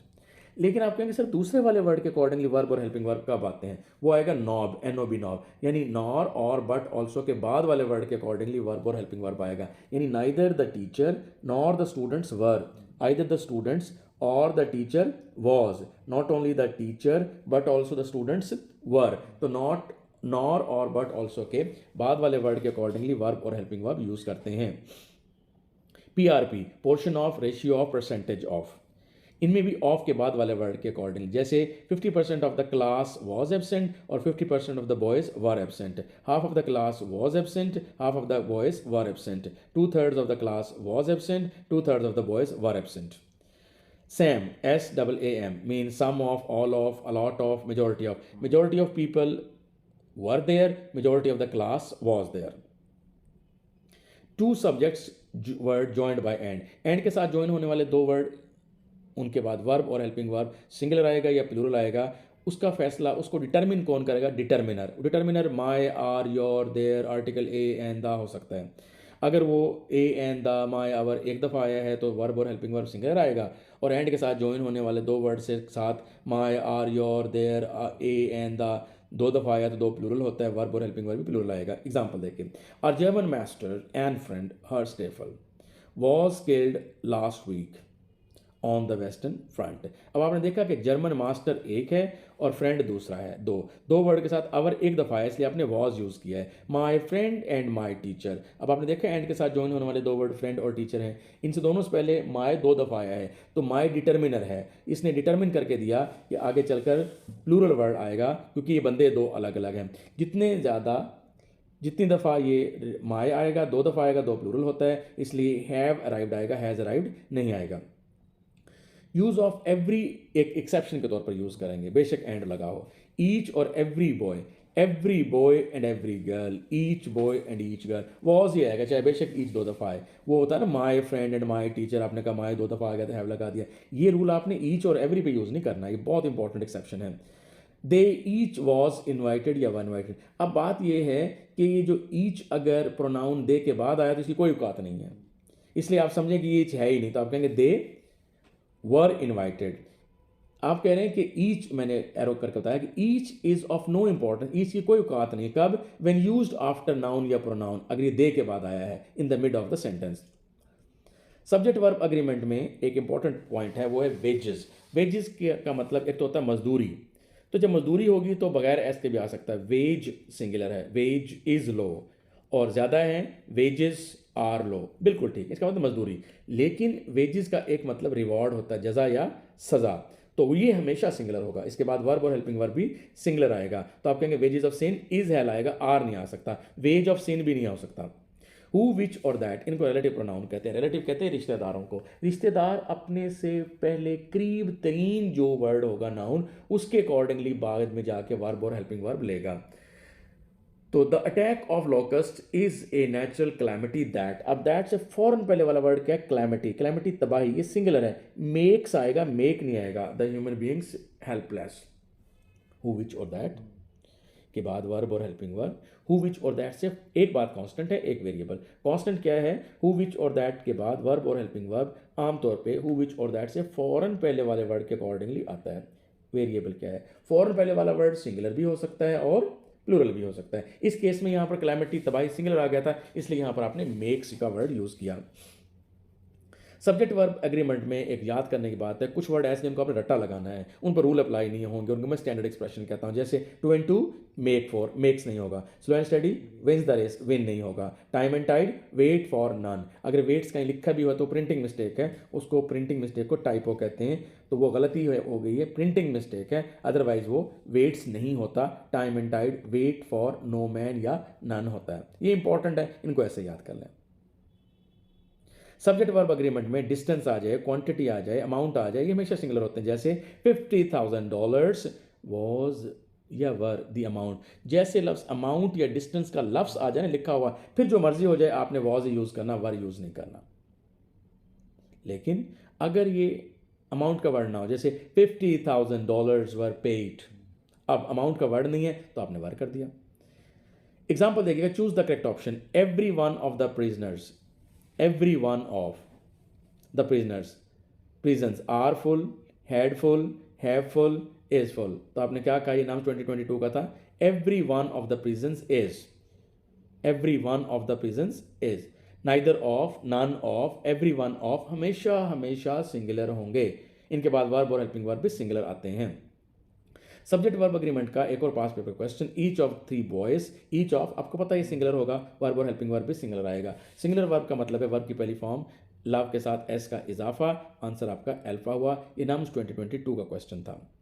Subject verb agreement का एक और past paper question, identify the errors and choose the correct option. Time and tide wait for no man, A B C और D हम करके आ चुके हैं। आपका answer हुआ बीटा, time and tide wait for no man. Shaheed Zulfikar Ali Bhutto medical university 2022 में ये आ चुका है।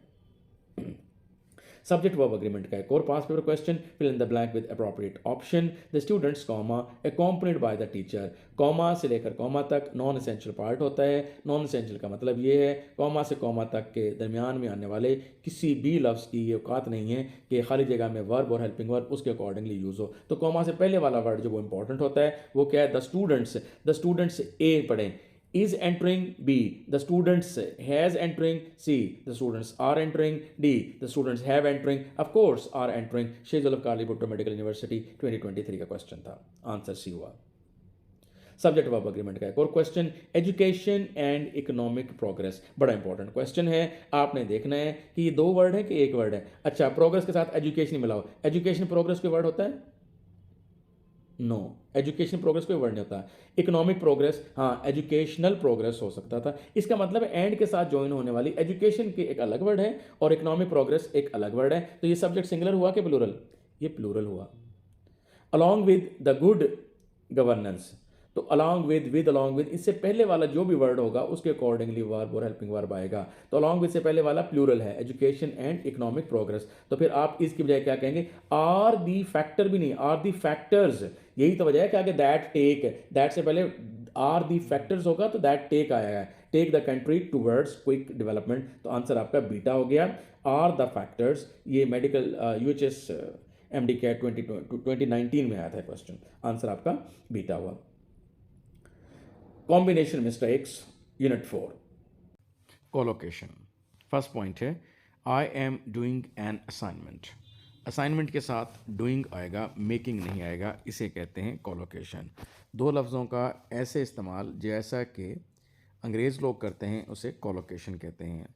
सो के एक एडजेक्टिव है, सो एडजेक्टिव के साथ आता है और सच आता है नाउन के साथ। For example, so nice, so kind. अब नाइस और काइंड जो है ये एडजेक्टिव है, इनके साथ सो आता है।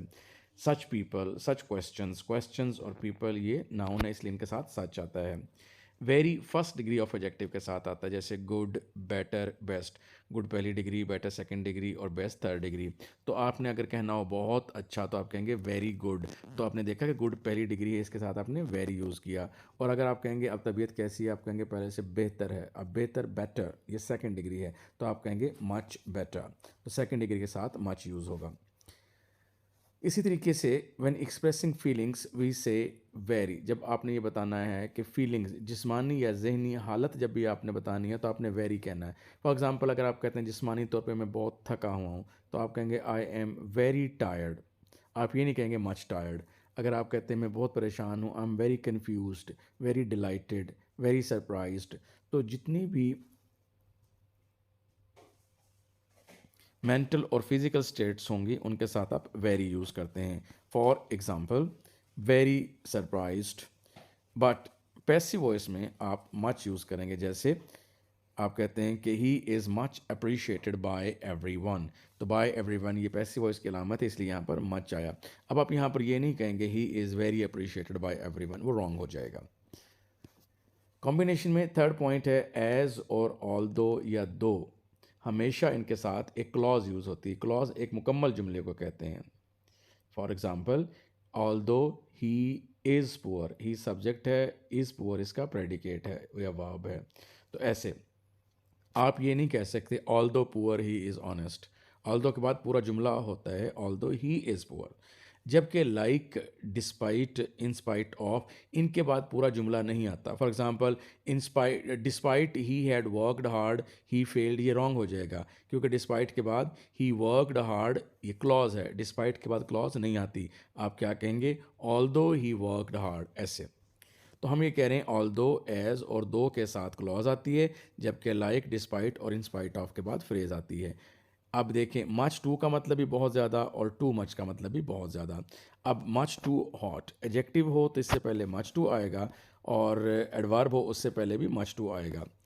और टू मच कब आएगा, जैसे टू मच वाटर, ये नाउन के साथ आता है।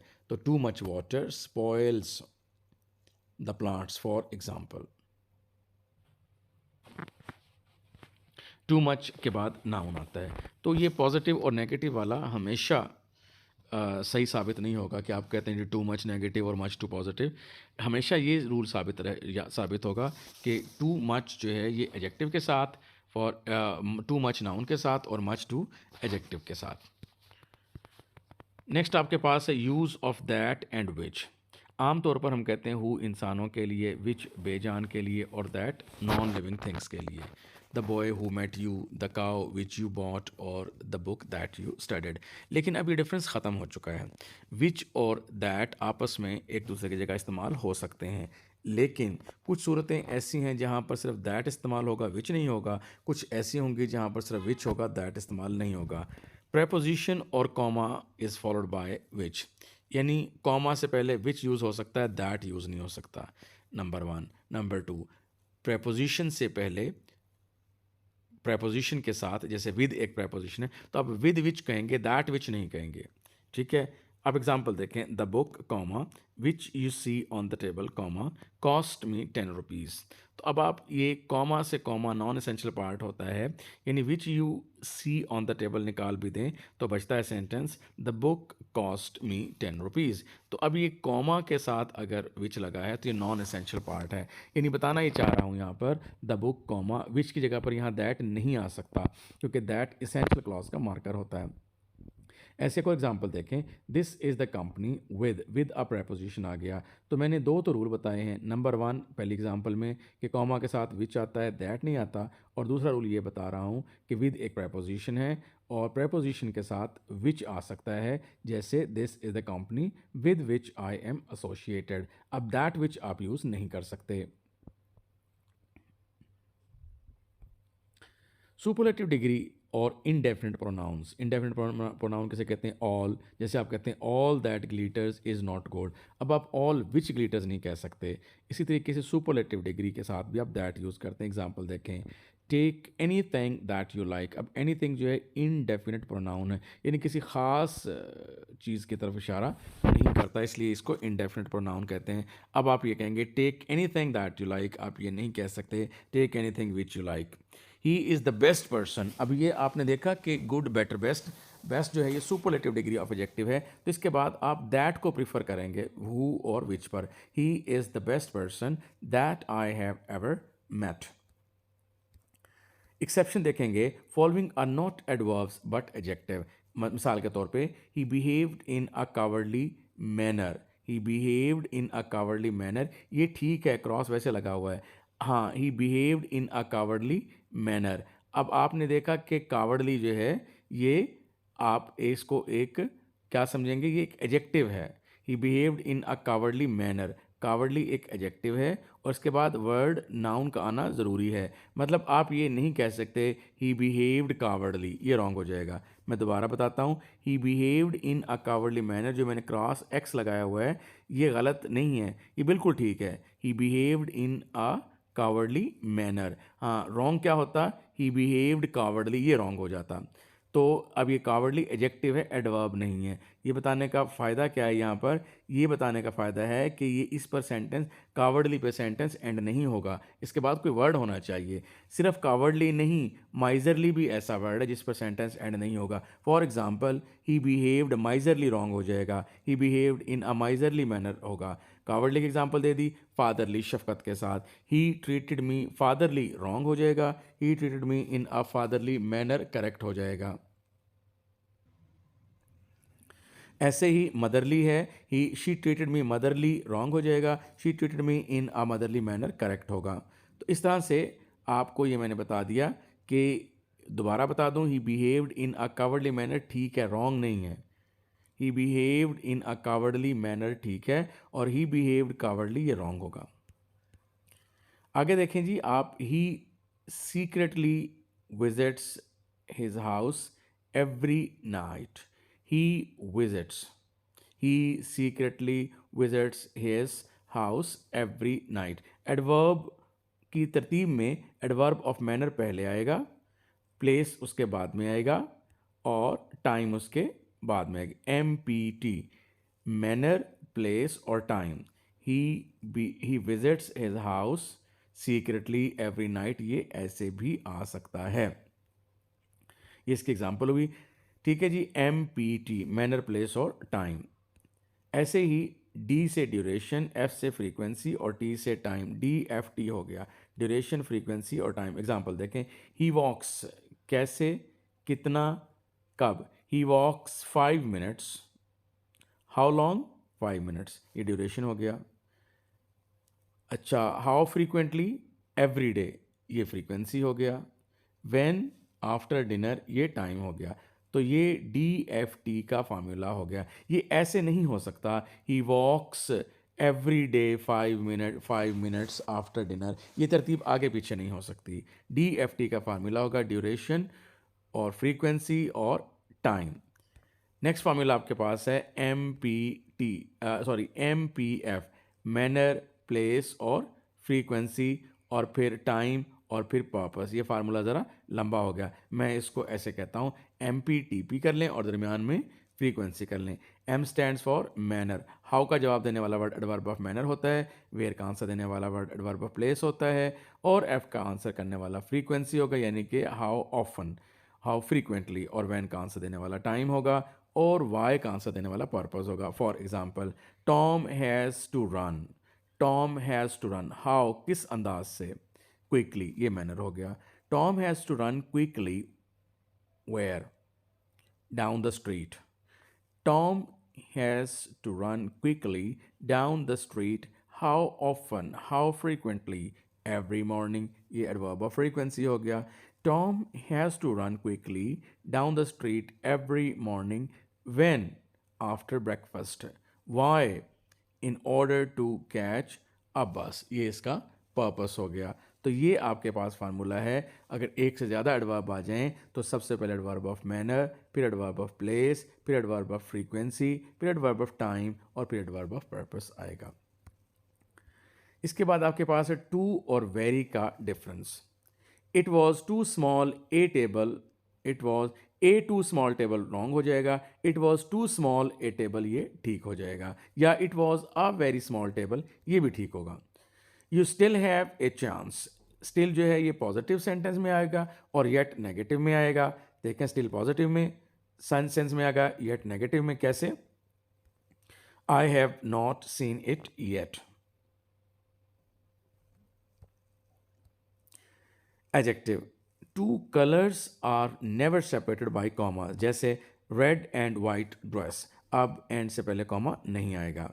Similar type of adjectives are joined by comma और एंड, आपकी मर्जी कॉमा लगाएं, आपकी मर्जी एंड लगाएं। जैसे a nice and kind king, a nice comma kind king, दोनों तरह से ठीक होगा।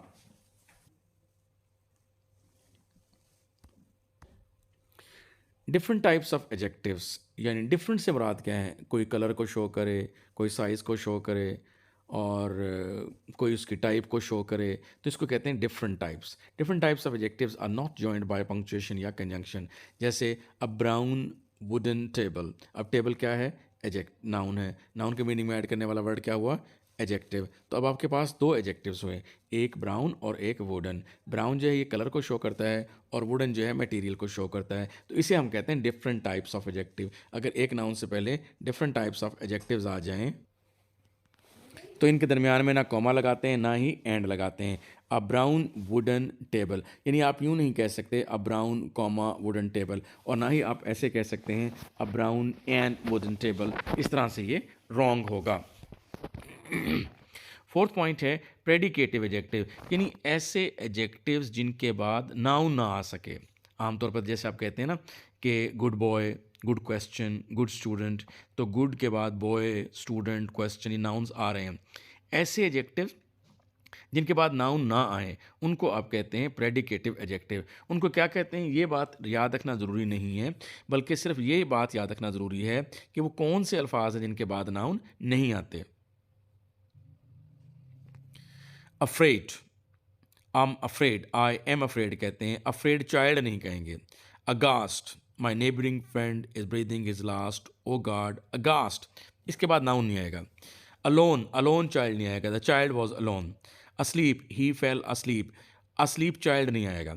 Alive, he was still alive, alive boy नहीं आएगा। अलाइक पीपल नहीं आएगा फॉर एग्जाम्पल। एल्डर और ओल्डर में ये डिफरेंस बता दूं कि elder can never be used without a noun, जैसे elder boy, elder sister, elder brother, इस तरह से इनके साथ कोई नाउन आएगा। And it can never be used with then, he is elder than I am use नहीं कर सकते। Older can be used for both human and things, older buildings, older people, he my elder brother is older. दूसरी बात यह है कि older के साथ देन आ सकता है, but elder is use specifically for human. Example देखें, my elder brother is older than I. अब जैसे ओल्डर यूज़ हुआ ना, ऐसे एल्डर कभी भी यूज़ नहीं हो सकेगा देन के साथ। आप ये नहीं कह सकते my older brother is elder than I am, ये रॉन्ग हो जाएगा। My brother is elder than me, ये रॉन्ग हो जाएगा। आप कहेंगे my brother is older than I use होगा, ठीक है, मी भी यूज़ नहीं होगा। सिक्स पॉइंट है when both qualities are of the same person. अच्छा बात यह है he is taller than I am, अब ही अलग बंदा है, आई अलग बंदा है, दो बंदों के दरमियान मुकाबला या मवाजना हो रहा है। लेकिन अगर बंदा एक ही हो और उसकी क्वालिटीज़ दो हों, उनको कंपेयर कर रहे हों, तो फिर सेकंड डिग्री बनाने का तरीका क्या होगा? He is more wise than lazy, इसका मतलब है बंदा एक ही है, उसकी दो क्वालिटी हैं कि वो लेज़ी है या वाइज है, तो आप कहते हैं कि अक्लमंद ज़्यादा है और सुस्त कम है। तो उसका तरीक़ेकार आप ये करेंगे, मोर लगाएंगे और पहली डिग्री लगाएंगे। आप ऐसे नहीं कह सकते he is wiser than lazy, ऐसे नहीं कह सकते। एप्पल टू एप्पल कंपैरिजन करेंगे, चीज़ों का चीज़ों के साथ और बंदों का बंदों के साथ। फॉर एग्ज़ाम्पल आप ये कहते हैं कि the climate of Multan is hotter than Lahore, नहीं कहेंगे, लाहौर तो शहर है, तो क्लाइमेट ऑफ मुल्तान का कंपैरिजन क्लाइमेट ऑफ लाहौर से करेंगे। The climate of Multan is hotter than the climate of Lahore, या आप कहेंगे दैन दैट ऑफ लाहौर, या आप कहेंगे दैन लाहौर्स, या आप कहेंगे than Lahore's climate. Catherine had cleverer brain, अब हैड पोजेशन के लिए है, तो दैन चिप्सिस कहेंगे, दैन चिप्स कहेंगे तो वो रॉन्ग हो जाएगा। Order of adjective, osas.com। O opinion, S size, A age, S shape, C colour और ओ ऑरिजिन। ये इनकी तरतीब होगी और मटेरियल वाला अपने नाउन के साथ एंड पर आएगा। एग्जाम्पल देखें, she was wearing a beautiful. Beautiful ये आपकी ओपिनियन हो सकती है, ओ। और उसके बाद आया ब्लू, ये आपका कलर है, सी जिसको कहते थे आप। और सिल्क ये इसका मटेरियल है। तो ऐसे केसेस में मटेरियल वाला हमेशा अपने नाउन के साथ एंड पर आता है।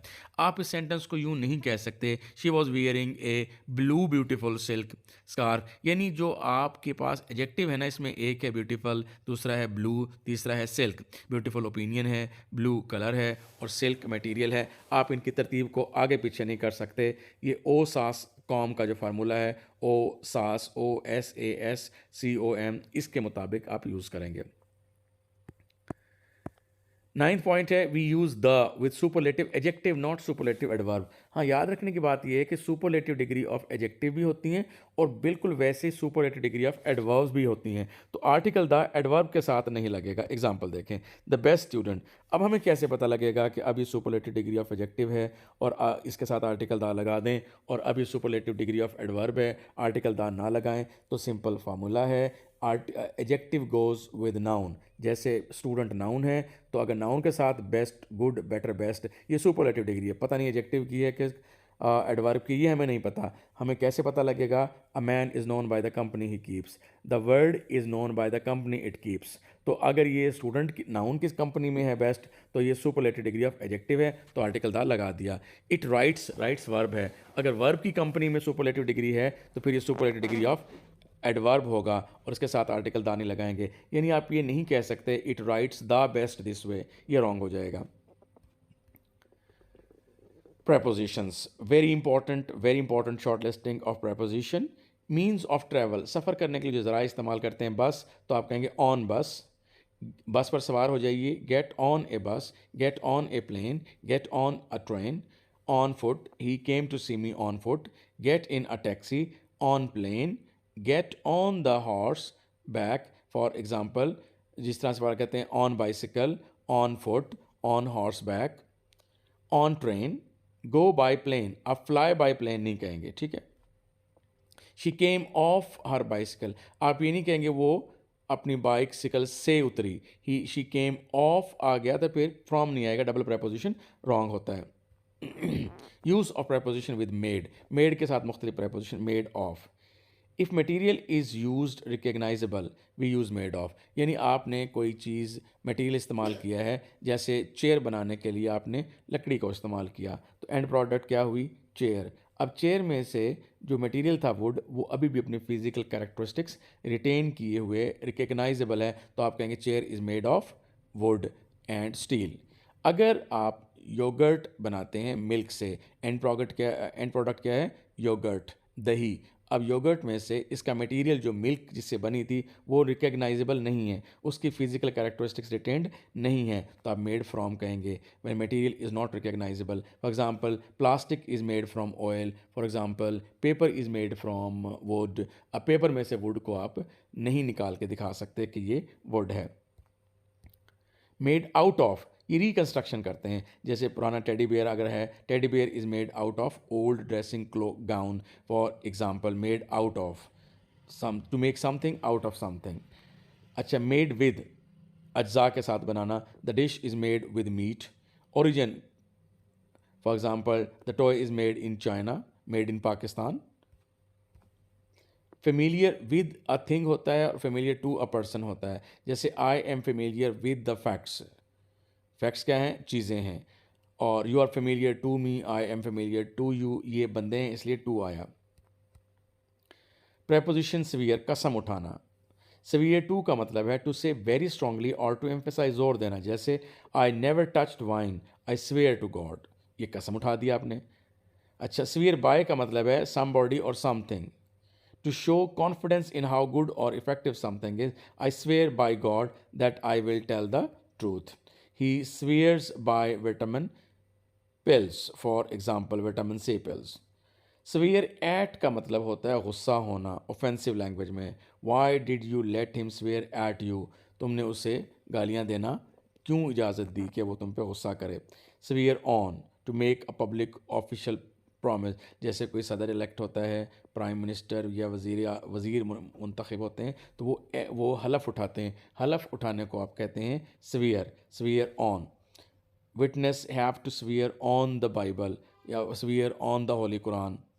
swear in to make an oath, sorry ये है to swear in to make an oath to do a new job well, for example the new governor will be sworn in भी ठीक है, into भी ठीक है, next week, ये दोनों चेंजेबल ही हो सकते हैं। swear on होता है किसी चीज़ पर हाथ रख कर कसम उठाना या वादा करना, more or less ये एक ही चीज़ हो गई है जी। Write in pencil, write in blue ink, write in the margin, ऐसे होता है।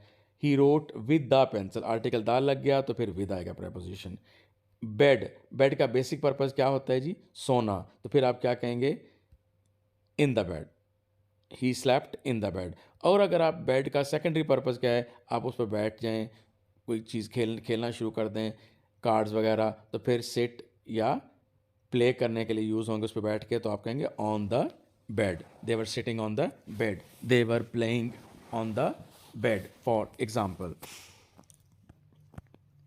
इन, sitting in an arm chair, अगर आपकी बॉडी एक तरफ से या दो तरफ से सराउंडेड हो जाए, कुर्सी के जो आर्म होते हैं, बाजू, एक बाजू वाली कुर्सी हो चाहे दो वाली हो, तो you are sitting in the chair, armchair. Blind in one eye होता है, वो एक आंख से अंधा है। Take pride in, he takes pride in belonging to this family, prides in something, और ही प्राइड्स इन, राइट। और बॉर्न इन ईयर, जैसे ही वॉज बॉर्न इन 1992, इन जून ये मंथ हो गया, इन अ नोबल फैमिली ये फैमिली हो गया। मैं प्रेपोजिशन इन के इस्तेमाल बता रहा हूँ जो बहुत इंपॉर्टेंट हैं, जो कि फ्रीक्वेंटली यूज़ होते हैं। पे इन कैश, हाँ जी, आप पैसे कैश में देंगे, पेमेंट कैसे करेंगे? पे इन कैश, और चेक के ज़रिए हो तो आप कहेंगे पे बाय चेक। कंसिस्ट इन का मतलब होता है डिपेंड ऑन, जैसे happiness does not depend on how much wealth you have, तो डिपेंड ऑन का मतलब है कंसिस्ट इन। तो कंसिस्ट ऑफ होता है मुश्तमिल होना, for example this house consists of 5 rooms, ये घर 5 कमरों पर मुश्तमिल है। बॉर्न के साथ जो प्रपोजिशन आते हैं, बॉर्न ऑन डेट, मतलब he was born on 15th November। Born at a place, he was born at, for example Allama Iqbal was born at Sialkot, या I saw him at the station. Born with something, यानी कि बहुत अमीर पैदा होना, born with a silver spoon, he was born with a silver spoon in his mouth. But born out of, as a result of situation, the alliance was born out of necessity, नज़रिया ज़रूरत के तहत उनका इत्तेहाद हुआ। Born into या born to या born of something का मतलब क्या है? देखें, 1/3 of children are born into single parent families, यानी मखसूस हालात में पैदा होना, किसी फ़िरके में, जगह में, सिचुएशन में पैदा होना। By, what is the time by your watch, आपकी घड़ी पर क्या वक्त हुआ है? फॉर मेजरमेंट के लिए, और बाय जो है मेजरमेंट के लिए इस्तेमाल होता है। जिस तरह से आप कहते हैं अंडे दर्जनों के हिसाब से बेचे जाते हैं, eggs are sold by the dozen, by the handful मुट्ठी भर, by the metre, by the dozen. Pay by cheque, यह हमने बता दिया था, पे इन कैश था और पे बाय चेक था। Abide by the traffic laws for smooth and safe flow of traffic, on by with, तो ज़ाहिर अबाइड बाय आता है, नाम्स के 2023 का ये MCQ है। From, tell good from bad, इसी तरीके से prevent from, different from, separate from, apart from, इनके बाद प्रेपोजिशन फ्रॉम आती है इन लफ्ज़ों के बाद। डिफर फ्रॉम ईच अदर, ठीक है, differ from, we travel from Monday, we travelled from Monday to Friday भी ठीक है, थ्रू फ्राइडे भी ठीक है, मंडे के साथ फ्रॉम के साथ दोनों आते हैं। टू, ब्लाइंड टू, गाफिल होना, he is blind to his defects. Indifferent to, ला ताल्लुक होना। इट इज़ 10 to 7, 7 बजने में 10 मिनट रहते हैं। He is an ambassador to France, और India is to the east of Pakistan. The ship is bound for France, यानी इसने फ्रांस जाना है। और प्रपोज ए टोस्ट टू का मतलब होता है in the honour of, he proposed a toast to his highness, for example let's drink to Julia and her job, और टू के लिए हमने बताया senior to, junior to, superior to, inferior to, abhor to, ठीक है। और इसी तरीके से आपने पढ़ा कि इंजूरियस टू, राइट। तो इनके साथ आप preposition to यूज़ करते हैं, addicted to, devoted to, look forward to। तो ये कुछ इंपॉर्टेंट वर्ड हैं जिनके साथ आप preposition to यूज़ करते हैं। India is to the east of Pakistan, what is he to you, वो आपका क्या लगता है। ऑफ और विद, एक्यूज्ड ऑफ लेकिन चार्ज विद होता है, he was accused of theft, उस पर चोरी का इल्ज़ाम लगा और he was charge with theft. Guilty at और गिल्टी अबाउट दोनों आते हैं, इसका मतलब है शर्मिंदा होना। गिल्टी ऑफ जो होता है ये होता है मुजरिम होना। आई डिफर, मिसाल के तौर पे he was guilty of murder और he was guilty at forgetting my birthday, he was guilty about forgetting my birthday. यानी शर्मिंदा होना किसी गलती पर, वो गिल्टी एट या अबाउट होता है। जुर्म का मुर्तकिब करना होना वो गिल्टी ऑफ होगा। I differ with you in this regard. On, he came on, he call me on 042 etcetera. ठीक है। Take pride on doing something, और check on United Bank, check of United Bank नहीं होगा। On the list, हिस्सा होना, उसका नाम list में शामिल है, he is on the list, he is on the committee, he is on the panel, he is on the jury. At the age of 9, good at, he is good at English. Weak in होता है, good at होता है। Weak in और good at French, weak in, adept in, deficient कमज़ोर होना, इन, at home in और proficient इन, माहिर होना। This train is bound for Chicago, bound for होगा जी, यानी कि ये वहाँ के लिए मखसूस है। He has taste for music, taste for होता है। Use of preposition with lack, lack के साथ कौन कौन से प्रेपोजिशन होते हैं। अगर लैक को एज ए मेन वर्ब लें जिसकी फॉर्म बनती है लैक, लैक्ड, लैक्ड, तो कोई प्रेपोजिशन नहीं आएगा, जैसे ही लैक्स कॉन्फिडेंस। अगर लैक को आप लें कमी नाउन के तौर पर, तो आप इसके बाद ऑफ यूज़ करेंगे, जैसे ही has a lack of confidence. Lack को अगर एडजेक्टिव के तौर पर लें तो फिर is, am, are, was, were, इसके बाद मतलब he is lacking in confidence, he was lacking in confidence, they were lacking in confidence, he is lacking in courage, फिर आप ऐसे इस्तेमाल करेंगे। फॉर, टाइम के लिए, स्टार्टिंग टाइम के लिए आप जो है वो स्टार्टिंग टाइम के लिए सिंस यूज़ करते हैं। डेट जैसे सिंस 1947, ठीक है, सिंस स्प्रिंग, सिंस विंटर, ऐसे।